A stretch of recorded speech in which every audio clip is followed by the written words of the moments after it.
Hi, everyone. Welcome to our panel for Customer Obsession, Lessons from Companies Committed to Relentless Customer Focus. My name is Liora Simozar, and I am the co-founder and co-lead of Women in Product Los Angeles, and I'm also the VP of Product at EasyHealth. We have with us today two really awesome panelists. We have Lindsay Edwards, who is the VP of Product at LinkedIn. Lindsay, do you want to quickly introduce yourself? Yes, thank you. Hi, everybody. Lindsay Edwards. I am at LinkedIn, a company that you're probably all familiar with, but I'm specifically responsible for our LinkedIn Sales Solutions business, which we just call the best version of LinkedIn for salespeople, our premium subscriptions business, and our LinkedIn business platform teams. I've been at LinkedIn 9 years, so a long, long time. I've had the opportunity to work across many parts of LinkedIn. Prior to LinkedIn, I was actually at two early stage hypergrowth startups. So spent sort of the first half of my product career working on products no one had ever heard of. And of course, now in a very different place, but excited to be with you all today. Awesome. We also have Taylor Lentz, who is a product leader at Chime. Taylor, I'd love to have you share more about yourself with the audience. Of course. Hello, everyone. I'm also very happy to be here today. I am a senior manager of product management at Chime, which is a financial technology company providing banking services in really easy and low cost ways that are accessible to everyone in the US. And I am responsible for leading our credit building products and team. And before Chime, I worked in ed tech for a while and started my career as a software engineer in fintech. I'm really excited to be here to talk to you about customers. Great. So I'd love to get started with our first question. Let's get down to the basics. So customer obsession is always talked about being an essential product skill. What does that mean for you, and how does that manifest at your organization? When people talk about customer obsession, the first place that a lot of people go is insights. But to me and the teams that I have been really passionate and lucky to be on, it's about actually caring and starting there and understanding where people come from and actually what their pain points and lives and needs are, and then applying the qual insights and the quant insights on top of that. But if you get to the actual caring about the people on the other end of whatever you're building, it'll be a lot easier to connect and leverage those insights in a way that'll be able to build something really powerful. So at Chime, we try to get really close to having conversations with our users and then look at qual insights more broadly and marry those with the quant to tell a story about the customer impact and the business impact together in a way that hopefully will solve a real problem for our users. How does that manifest at LinkedIn? Yeah. So I mentioned prior to LinkedIn being at early stage startups, but what I didn't say is I actually started that journey in business development. So I came into product in a little bit of an interesting way, um, in a more sort of sales oriented role, but doing partnerships rather than selling directly to customers. And so I think when I got thrown into product and was fairly uncomfortable trying to navigate and figure out how to be successful in that role, I leaned on where I came from, which is really deeply understanding the customer need, what we were trying to solve for, and being in more of a customer facing role. At first, I resisted that. Like I didn't know that was going to help me along the way, but I think that was, I had a great engineering partner who was very patient with me because I was faking it for the most part. And he said, like, no, come to the engineers and talk about those customer experiences. Talk about the, like, use quotes, use examples. Like they'll really want to understand, and they'll respect you for the point of view that you're bringing. And it may sound different than another PM that they're working with or may have worked in the past, but it'll actually help you sort of move forward and move ahead and gain the respect and help work more closely with your engineering counterparts. And so that was fantastic advice and made me more confident in sort of those early days of figuring out what it felt like to be a PM. And then I just tried to grow that, as I continued down the product management track, as I had an opportunity to manage teams, is really just encouraging them to, as Taylor said, get out there, talk to your customers. Like I tell my team, talk to a brand new customer. I've worked pretty much exclusive on the B2B side. So these would be more sort of like enterprise customers, but get out there and talk to a customer that just bought the product and figure out like what they thought they bought and now what they actually have and how they're feeling about it. Talk to a churned customer, talk to upset customers. So I love that insight into not just talking to like current customers, but talking to customers at different stages of their life cycle, talking to them when they've churned. And on that note, product leaders always talk about, like, product leaders of successful products in particular always talk about how like customer obsession was key to their success. So if you want to become customer obsessed, where do you start? Like how, and Jessica, you just touched on this a little bit, but can you tell us more about like what are the strategies for starting to discover what the customer needs are from the lens of being customer obsessed? Maybe Taylor, you want to take this one? Yeah, great question. I think customer needs can be discovered from a lot of different places. They can come from places where you see gaps in your metrics that might imply something's not working and something's not working for your users. And also can come from conversations or surveys directly with customers. And I think, as Jessica was saying, one of the really key things in making sure you're actually developing that muscle of customer obsession. It's not taking a single insight and building a strategy around it and saying you're done. It's like we found the user, they told us something interesting, we built a feature for it, and it's going to work. It's actually taking that same curiosity and like depth back to the design process as you're building something out. And then after you launch, seeing actually, is this actually solving the problem? Was the need that we identified actually true in reality? One of the things that's really interesting in fintech is a lot of people in our qualitative research will talk about their financial decisions a little bit more aspirationally about what they would want to decide or hope to have happen if they had access to more funds or a different way of engaging with their money. And in reality, life is really hard and money is really hard for everyone. And sometimes you make decisions with the context of the moment might be a little bit different than you would have wanted.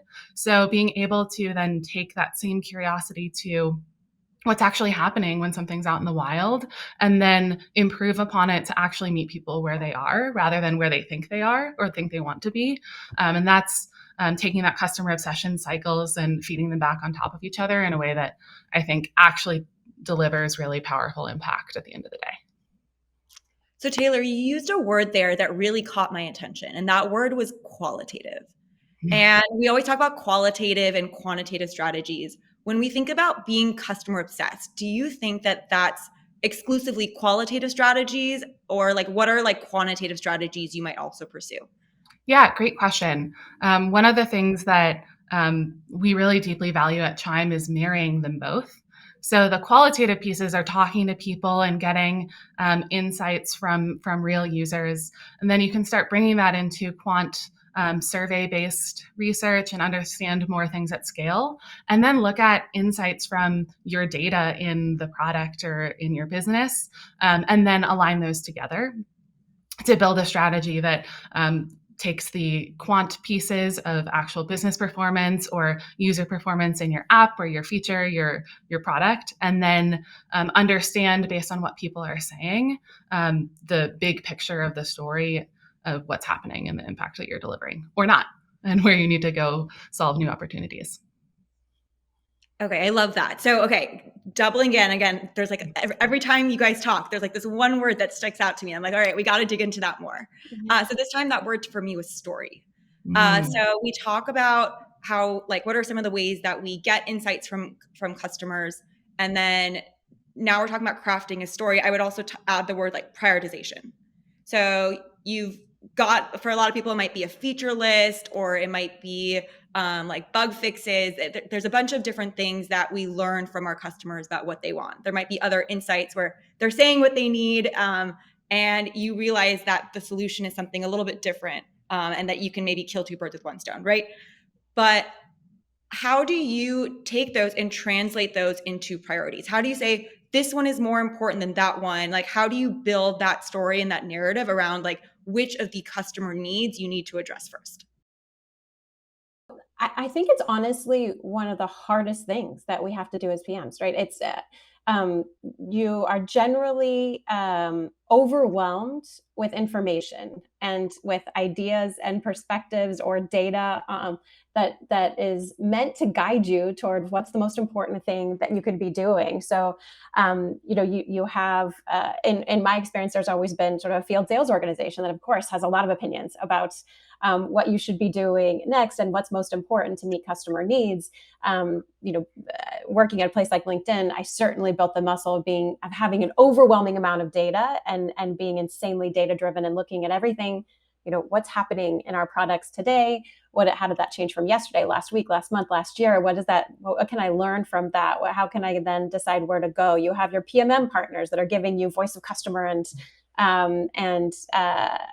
market information that maybe you should be incorporated, and trying to look ahead of like, not just what should I do right now, but what's the world going to look like in 3 years, and what should I be doing?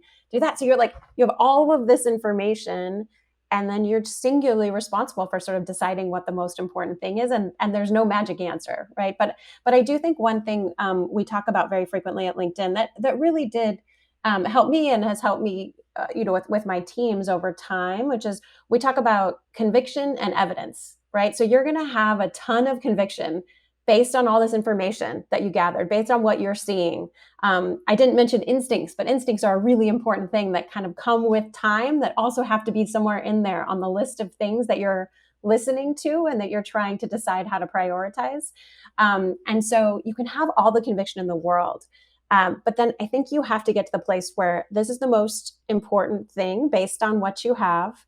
And then what is my shortest path to getting to evidence so that I know I'm headed in the right direction, right? So I think there's something in there that really helps you frame that idea of, I'm going to present my prioritization, how I came to it, with as much conviction and as much information as I possibly can, which will often help you bring along other teams, your executives, like whoever needs to be part of the decision-making committee.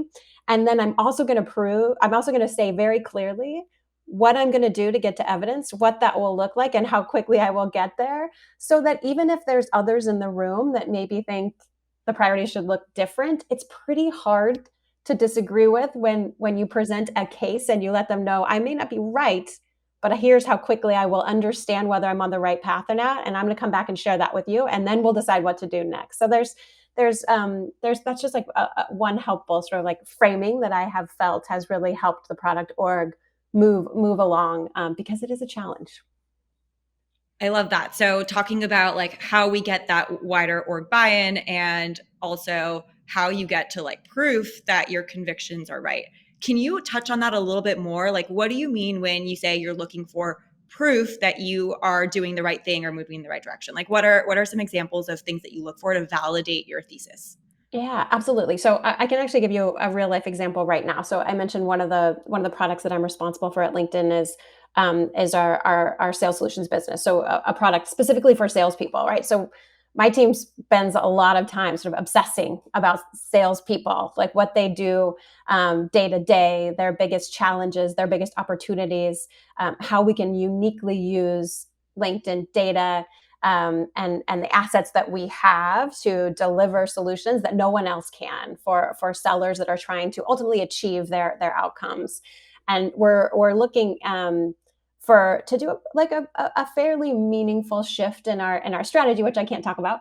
But what I can talk about is, we've had to present this as a pretty big move, that can be, I think there's excitement about it, but there's a lot of that, like, it of course comes at the expense of other things that we could be doing. So opportunity cost of things that maybe are a little bit more sure bets, but also feel more short term than really thinking about the long term.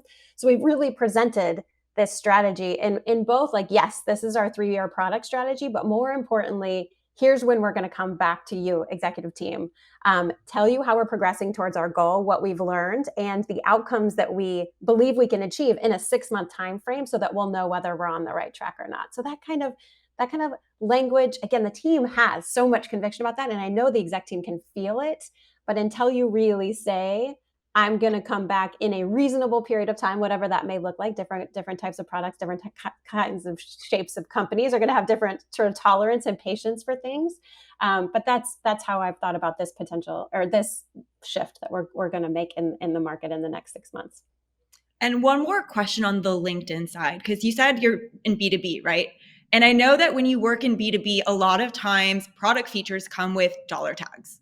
Is that something that you're taking into consideration when you're prioritizing and when you're trying to be customer obsessed? Like, do you have someone saying like, but this is $1 million deal. If we ship this feature, we'll get this much revenue? Every day.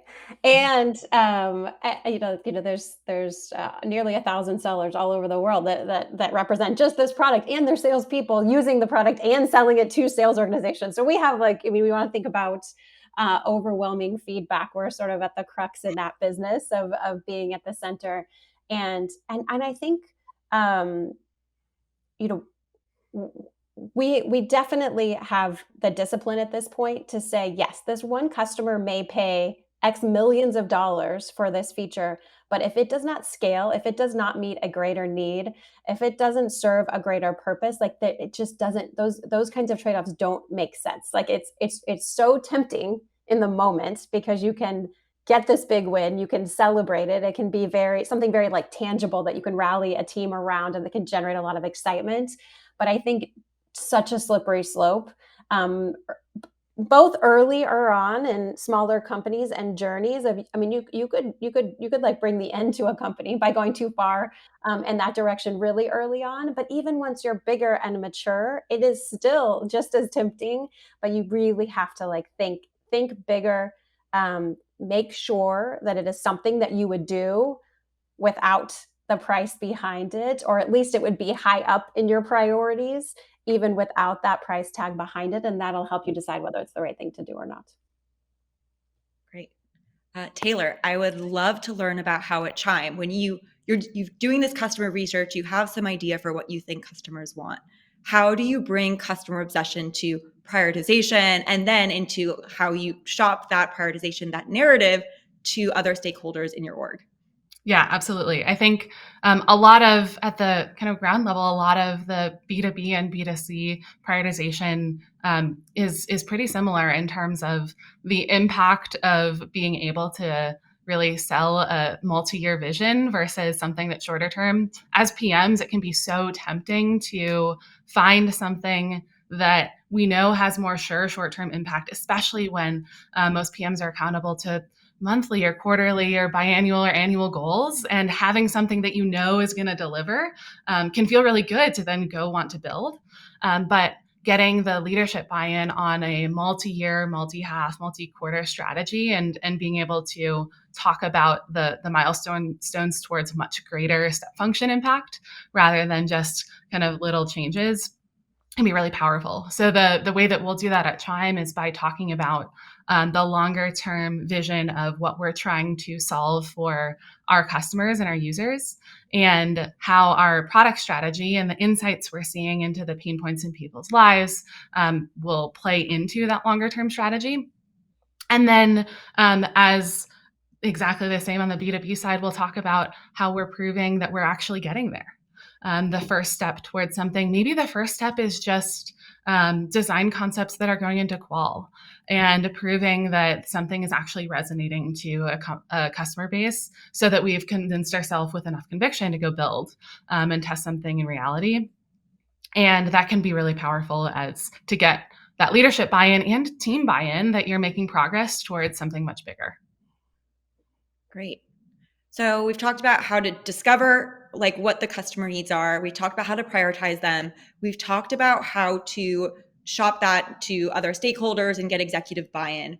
But how do you think about that as product leaders in terms of like the rest of the product org, and ensuring that customer obsession is part of the decision-making process? You know, I think in my experience, sometimes you might do like a big customer research initiative and you'll do a bunch of interviews and you'll walk away with all these insights. But 3 months later, you're not necessarily sure if those insights are still relevant, and you might not always have the time to do that kind of work, especially if you're at a startup like I am. So how do you guys ensure that customer obsession continues throughout the product decision-making process at all levels of the org?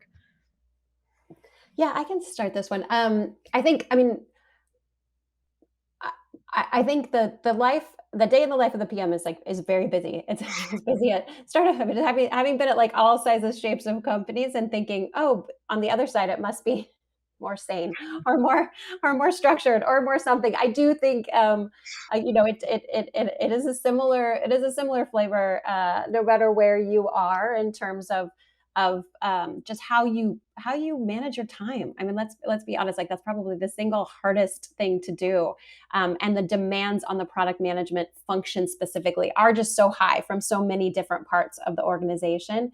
But I do think I think it has to be every month. Like I think, or certainly every quarter. Like getting in front of customers to me is the only way that you can stay grounded, that you can stay on top of sort of like what's happening out there.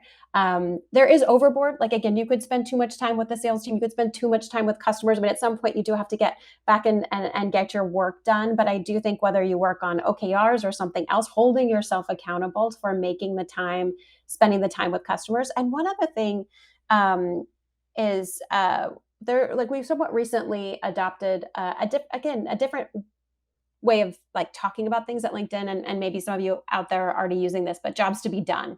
Right. When you think about jobs to be done, it's, we're used to user stories, we're used to those kinds of things. But when you think about a job to be done, like every user in the world that's using any kind of product, whether it's free or paid, is hiring that product to accomplish something for them. And when you think about your product in that way, it says like, one, it makes you deeply understand what are they hiring you to do? And then where are you meeting those needs and where are you not? And how does that impact your roadmap, your prioritization?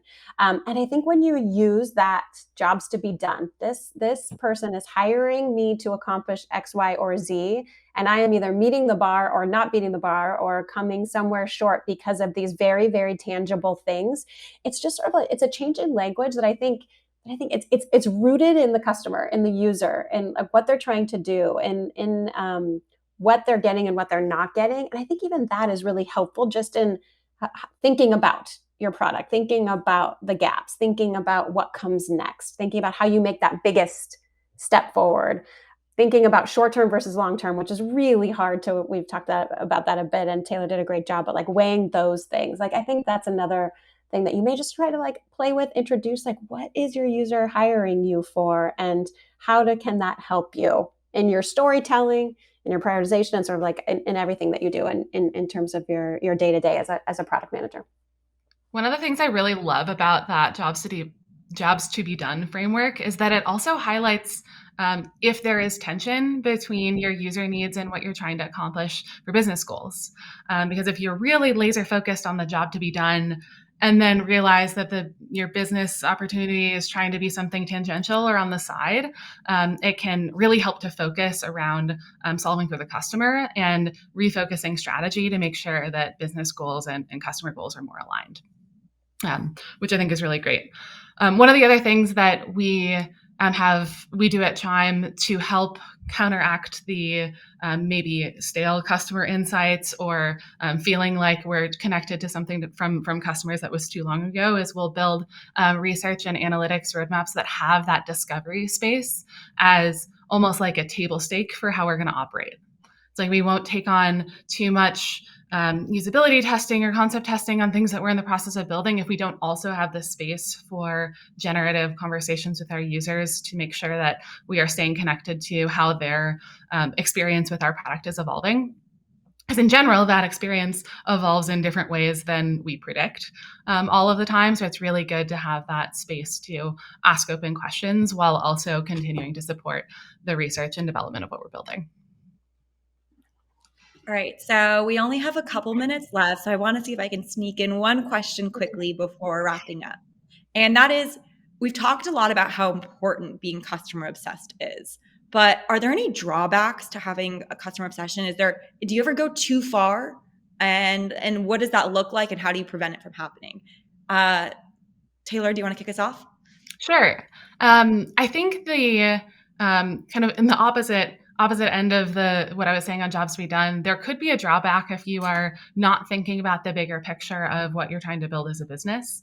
It's important to think about how your user problems can be well solved by who you are as a company. Occasionally, if you are too customer focused, you might be able to get off in left field and try to solve something that you're actually not well positioned to solve as a company based on the products or services you have.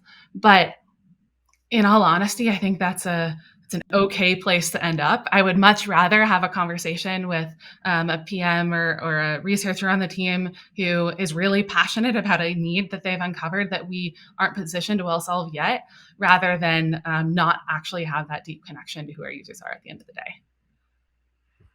Yeah, I totally agree with that. I also think, the only danger that I can really see is just in balancing customer feedback, which is different than customer obsession, and long-term thinking, right? So, I mean, that's, Henry Ford somewhat That's a good one. famously said, like if you listen to your customers, you just make a faster horse. You don't build a car. And that, again, right in the middle of one of my businesses, trying to create a 3-year strategy that maybe looks a little bit more like a 5-year strategy. It's really hard, right? Like to try to imagine the future, to try to think beyond what you can see now, to try to think something's going to change fundamentally that would change a customer, and they don't even know about it yet. So how can I remove myself from the here and now and try to dream that really big future and kind of forget what my customers have told me in order to be able to create the space to do that. And I don't have a lot of magic answers here. It's one of the hardest things that I think we try to do. But I think for the most, besides that, I think for the most part, there's only upside from customer obsession. So as our closing, Taylor, I'd love to have you give us one key insight that you want people to take away from today. What would that be?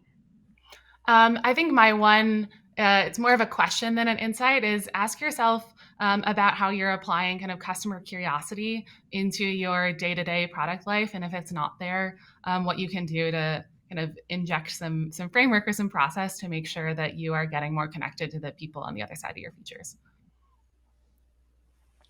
Great.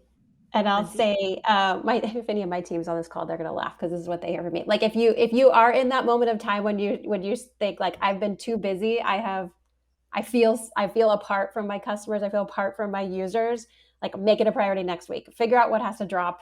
Something always does, but get back out and have that customer conversation, have that user conversation, and sort of reground yourself in the day. All right, great. Thank you guys both so much for your time. I know I learned a lot from this session, and I know our audience did as well. And yeah, I hope everyone here has a great rest of the conference, and I believe we will see you in the Q&A. Fantastic. Thanks, everybody. Thank you.